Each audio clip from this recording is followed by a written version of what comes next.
আপনাদের সামনে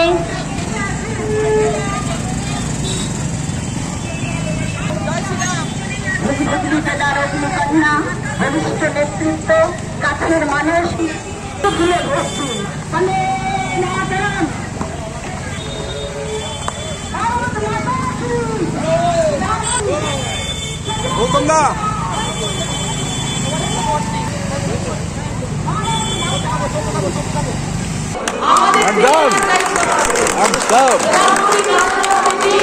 আমরা সরকার এলে আমরা ফিরিয়ে নিয়ে আসবো ওই টাটাকে, যেভাবে টাটাকে উপড়ে ফেলা হয়েছিল তৃণমূলের সরকার মুখ্যমন্ত্রী হয়ে টাটাকে উপড়ে ফেলেছিল। টাটা থেকে আজকে সুপ্রিম কোর্ট থেকেও আজকে 2000 কোটি টাকার কাছাকাছি তাদেরকে ফাইন দিতে বলা হয়েছিল বিনামূল্যে। এইভাবে যেভাবে কারখানাকে খুলে ফেলে দেওয়া হয়েছে, উপড়ে ফেলে দেওয়া হয়েছে তার জন্য।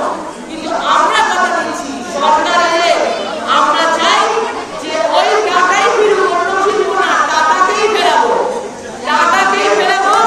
ওদের মুখের জবাব আমরা টাকাকে দিয়ে দেবো।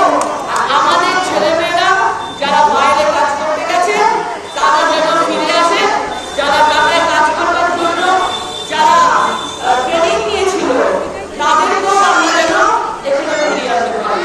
আশীর্বাদ করবেন, লড়াই তাদের আরো জোরদার হবে, নিজেরা আরো বেশি শক্ত রাখবো, আপনাদের জন্য আরো বেশি সাহসিকতা, আরো বেশি লড়াই দেখাবো।